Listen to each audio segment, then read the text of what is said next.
coming up. Shorthorns are inherently good at marbling. We're focusing on making them better. The Shorthorn breed really does have a place in the beef industry, not only for its maternal ability, but meat quality and tenderness. It kind of maximizes the heterosis that we can get. Crossbreeding with Shorthorn cattle takes center stage next on The American Rancher.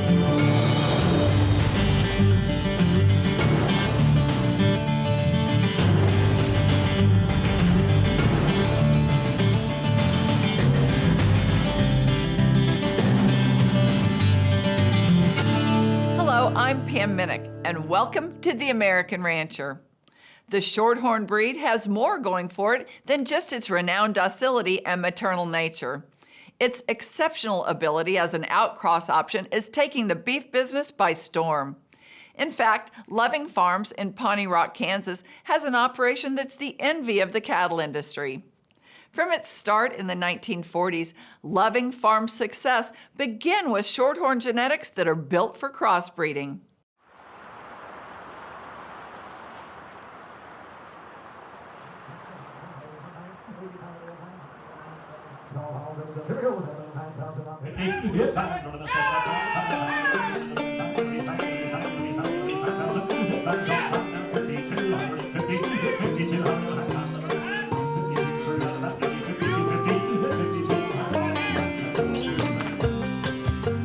Loving Farms is a family-oriented operation.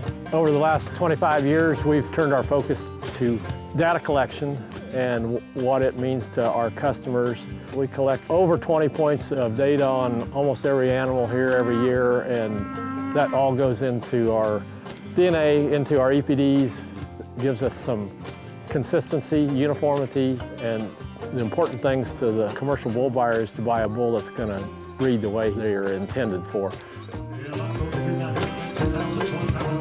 They work so closely with those people that they're providing the bulls for and make sure that they're successful.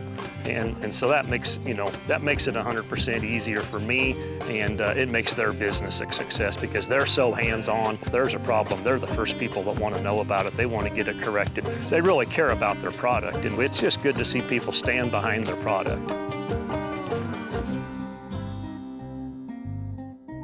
Loving Farms was started in the 1940s. My grandfather and father started buying Shorthorns in 1948 were their first purchases of registered Shorthorn heifers. They started it with a crossbred herd and just started using Shorthorns because they were a good, versatile, adaptable, all-around purpose breed of cattle.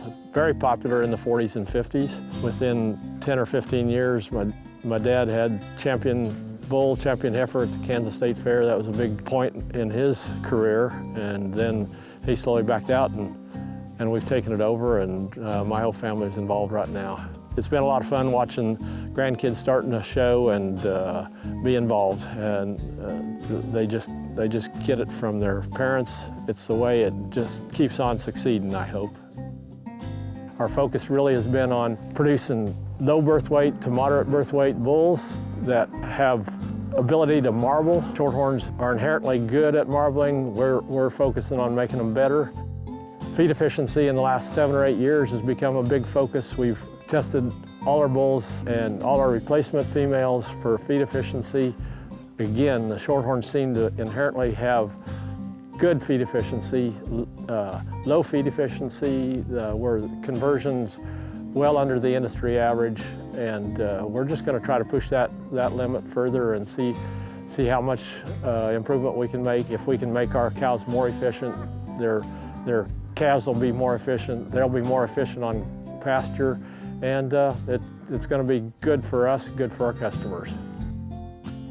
Good friend of mine, he got me this job. He couldn't do it for him, and he said, "Kyle, I've got you a job at the Loving Shorthorn sale, and if you mess it up, there's nowhere to go but down because you're starting at the very top when it comes to the Shorthorn industry." And he's been exactly right, so I really enjoy coming here. When you come to a place like this at the Loving Farms, and you're dealing with a family that's done an outstanding job. They're at the top of the Shorthorn business in the industry, and they put in 365 days a year to get to this point, and you help their sale become successful.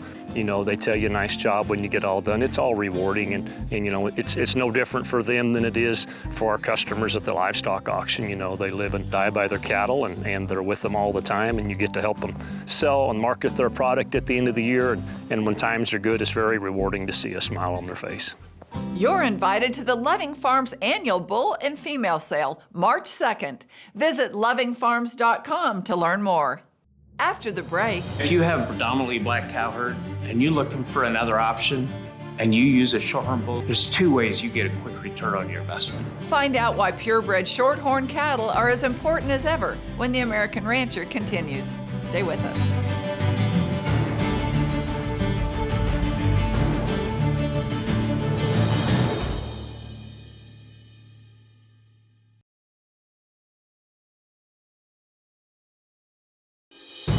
Welcome back to the American Rancher. We're focusing today's show on the optimal outcross, Shorthorn. You can find everything that's great about crossbreeding with Shorthorn cattle at Walkaroo Farms in Northwest Indiana. Let's see some of what's available for the gathering sale that's coming up soon at Walkaroo. I'm Toby Jordan with Walkaroo Farms here in Rensselaer, Indiana. Our focus is on raising the type of cattle, Shorthorn cattle, that can yield a bull that fits in the commercial beef industry. We try to make the cattle convenient. Most of the bulls selling on March 16th will be homozygous polled, about 85% of them, solid red. Calving ease is built into the group. We expect those sires to yield calves that can come out quick, easy, get up, nurse, and get going. Typical Walkaroo bull is one that kind of excels the breed in terms of growth. He's at the top end of the spectrum in terms of weaning and yearling and performance, but bulls that have a ribeye and carcass weight along with that, we've really put a lot of pressure on marbling and understand that our customer's customer demands that those cattle have the ability to marble. We've done this without compromising the structural soundness and fertility of the cow herd, as we understand those bulls are going to generate a large number of daughters to go back into that ranch. Our gathering sale is March 16th, 2024. You can find all the videos, performance information, and pedigrees at walkaroo.net. You can text 55444, text Walkaroo, and we'll get you a catalog right away. Walkaroo's The Gathering Sale is coming up on March 16th. Find out more about all Walkaroo sales at walkaroo.net. Now, when it comes to reaping the benefits of heterosis, the first-generation cross is made for efficiency. Operations like Paint Valley Farms in Central Ohio provide purebred genetics to fill that role. So as a seed stock producer, I realized that you're only as good as a commercial producer that utilizes your genetics. And as an operation, that's played a major role in the way we build our cow herd here at Paint Valley Farms. Paint Valley Farms is a purebred Shorthorn operation. We're located in Millersburg, Ohio, where we run 200 mama cows. We hold a female sale and a bull sale annually at the farm. Our goal is to produce Shorthorn beef bulls, the sire cattle that perform not only in the pasture but also in the feed yard, and leave behind a set of daughters with all the maternal advantages our breed is known for. We try to focus on the convenience traits. I'm talking about cavities and very specifically birth weight, and having those cows be able to get those calves out nursing right away without any assistance. A few other traits that we really focus on is good udders, feet and legs, cows that flesh easy. Not only work good on forage, but actually thrive on forage. The one thing that we're really passionate about is to raise Shorthorn bulls that go out and perform the commercial producer. If you have predominantly black cow herd and you're looking for another option, and you use a Shorthorn bull, there's two ways you get a quick return on your investment. The first is on those weaned calves. They're just simply gonna be heavier. But the second way you get a return on your investment is those retained females. Like those retained females will last you a lot longer and be more productive in their life cycle. Over the past 3 years, we've actually been collecting a lot of data on short-sired calves versus straight black calves in a commercial herd. And so what we're doing is we're using our Shorthorn bulls and AI and natural service up against traditional Angus sires. The rancher's retaining his females, turning them back into cows, and we take those feeder calves, take them out to Kansas, feed them out, collect all the carcass data. As we've been collecting this data, we've been working with Matt Woolfolk from the American Shorthorn Association to evaluate the performance of these cattle. As a cow-calf producer, if you're looking at this data from the Paint Valley trial, the thing that's going to stand out is the advantage that the Shorthorn sired steers had in terms of weaning weight. There was a 24-pound difference in our Shorthorn sired steers compared to the Angus sired steers when these calves were taken and weighed at weaning time. The Shorthorn sired steers have been hanging a heavier carcass weight and a larger ribeye, but also doing so while putting down less back fat and having a better yield grade than the Angus sired steers that are in the same pen. The added performance and added carcass weight in today's market has led to a higher carcass value. Those Shorthorn sired steers have netted a $60 a head advantage in their carcass value over their Angus sired counterparts. I think what's really exciting about this project is the next step, where we're able to see how the Shorthorn sired female performs in production. The F1 cow is going to be a vital piece of rebuilding the nation's cow herd, and I think Shorthorn sired females have the opportunity to play a big role in that. So while I know we made more money feeding the Shorthorn sired steers, I think the real return on those Shorthorn genetics is the mama cow. If you come here and buy a Shorthorn bull, you end up having replacement females that you want to keep for 10, 12, 14 years. By having those F1 half-blood females, you can bet on those females lasting a lot longer, which in turn puts more money in your pocket. This year, the bull sale will be hosted on April 6th. We're going to be offering 90 purebred Shorthorn bulls with a full data set from birth weight, clear through carcass scans. They'll have a full genomic profile. They'll sell with a first-year breeding guarantee with free delivery anywhere in the U.S. Learn more about Paint Valley Farms at paintvalleyfarms.com and join them April 6th for an exciting sale offering. Up next. You know, here for years, the Black Baldy was a preferred cow for the commercial sector. I think these blue roans are going to blow that out of the water. See more reasons crossbreeding with Shorthorn cattle is a good idea for many operations. You're watching The American Rancher. Stay with us.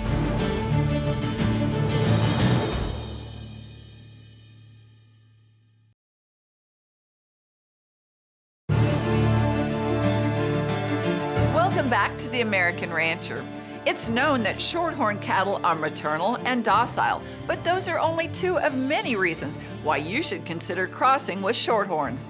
Quaker Hill Farm in north central Virginia is home to several cattle breeds that are crossed with, you guessed it, Shorthorn cattle. Here's why. Quaker Hill has been in our family for a little over 110 years. The farm was actually part of a Quaker colony.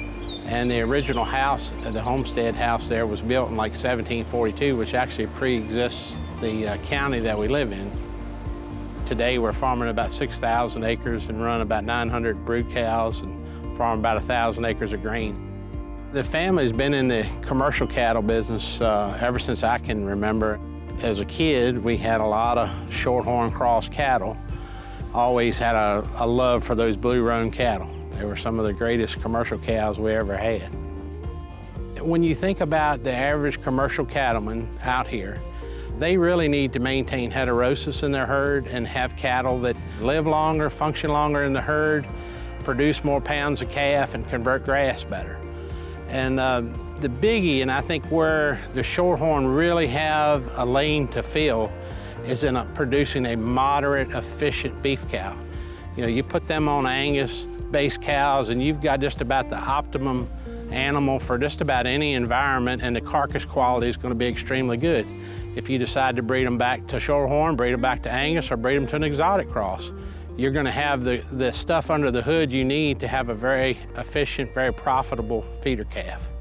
You know, that's what it's all about. It's about our customers and what they can do to make money for them, because if they're making money, they'll come back and buy more bulls. So it's a complete system. You try to take care of your customers and your customers will take care of you. We're extremely focused on the commercial side of things. Every animal is DNA tested.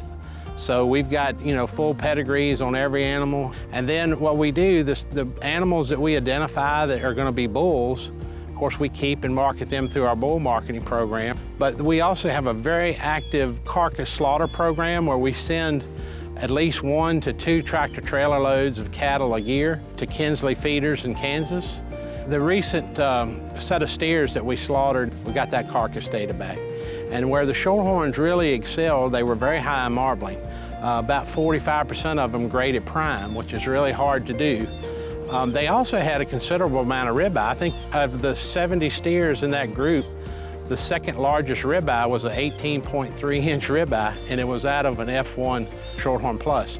So, that showed me that those cattle do have some propensity for marbling, but they also have some ribeye to them.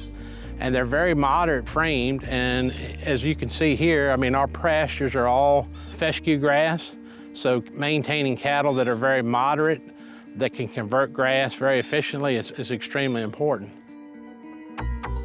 It's been hard trying to build our Shorthorn Plus herd because they're so popular. When people see them, they instantly want to have them. That color, taking those white bulls and breeding them back to those, black females and getting that blue roan, it's just a very attractive animal. And then when you put the science and the data behind it, it's rewarding to see people that have just kind of sought these cattle out, and they weren't customers before. These are folks that I didn't even know, but once they found out we had the white Shorthorns and were making the blue roans, they were seeking us out. I hadn't even advertised last year when we had our first big heifer crop, and I had 5 or 6 people waiting in line for them and wanting more. Because we're east of the Mississippi, black is so important in our market area here.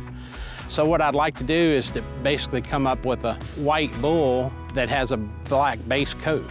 It's going to take a little while, it's going to take some patience, and it's going to take some DNA testing to make that happen, but it's very achievable using these white Shorthorn bulls back on the Black Angus cows in this cross.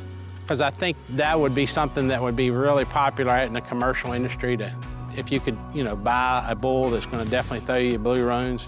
It's fun, it's exciting. Here for years, the Black Baldy was a preferred cow for the commercial sector. I think these blue roans are going to blow that out of the water because they've got so much carcass quality, they're so lean, yet they're efficient, they've got big rib eyes, and I think that's always important that, we love being out on the farm, we love running cattle on grass, but the big thing is we've got to remember who our customer is, and they want quality beef, and they're willing to pay for it, and I think Shorthorn can be a big part of that. Ranchers who own Shorthorn cattle have a certain passion about the breed, and they love to tell their stories.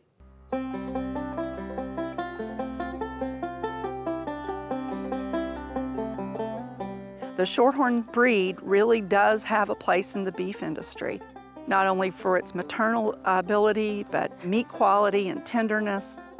The Shorthorns just work in so well in a commercial environment. Guys are using them to go into that 3-breed rotation when they hit the rail or hit the plate. It's a great eating experience. It kind of maximizes the heterosis that we can get. Heterosis, when you're breeding cattle to produce beef, they have all the characteristics you want, plus they get there quicker, of course, if they're crossbred with another breed. Not only are they good on the maternal side, but they also have very good terminal characteristics as well. There's a lot of genetics in there that make us very versatile, so that if you are looking for, calves that have a lot of pounds at weaning, or you're retaining ownership and wanting animals that you can feed out and, have great carcass quality, there are Shorthorn cattle that can fit all segments of the market. The fertility is a real plus. That and the performance when we cross with some of our cattle that have been line bred for a while. I think it's a great opportunity to build a very functional, efficient kind of herd. As the years pass, there's a lot of different fads. Either way, Shorthorns have stood the test of time. Whether you're in the breed to show cattle, to raise commercial cattle, Shorthorns are competitive. And I think that's the thing that's so unique about Shorthorns. Shorthorns are really ideal because of quite a few of the traits that they're really known for. They're super easy keepers. You can put them on pasture, green grass, and they convert that really well into poundage. And all my kids can get out and work with them. They're super docile. They're great mamas, so when we're breeding them and we're calving, we don't have to worry about it. We just show up in the morning and find calves on the ground. They raise and they marble nicely, and we all know that marbling creates flavor and creates tenderness. That's why I chose Shorthorns. We really find that our bull customers really like the fact that our cattle marble very well and do well on a quality grade system. The Shorthorn Association has done an amazing job in terms of updating EPDs and allowing us to genetically look at what those cattle are doing, as well as getting that carcass data information. And so seeing the association trying to get involved in more research that shows those genetic merits of beef cattle, I think is really going to help the breed gain more of a commercial presence and acceptability. We're now calving over 350 head of primarily registered Shorthorn cows, handful of Shorthorn pluses. I think those cattle have a tremendous amount of application, and it's helped us to market bulls into the commercial sector for people that are familiar with some of the other breeds to see, oh, this is what this would look like if I selected a purebred Shorthorn bull and used him on my Red Angus or Simmental cross cows. They are exposed to a great deal of variability in terms of the environment. It can be tough up here in the winter. I think that's testament to these cows. You know, the breed's been good to us. It really has. Their mothering ability is incredible. Performance is still right on par with any other breed you'll find out there. You don't need to have a 200 head cow herd to have a 100 head bull sale to make Shorthorn cattle work for you. I think we're right at a turning point right now with the acceptance of these Shorthorn cattle, and I think that the demand is out there because people are noticing what they can get out of these Shorthorn cattle. So there's a lot of exciting things coming forward, and it's going to be a great time for Shorthorn breeders. When it comes to Shorthorn cattle, it's okay to cross. All the information you need and want about the Shorthorn breed is available at shorthorn.org. That's all the time we have today. To find out more about us, visit our website, theamericanrancher.com, or connect with us on Facebook or YouTube. I'm Pam Minnick. For our entire American Rancher team, thanks for joining us. We'll see you next time.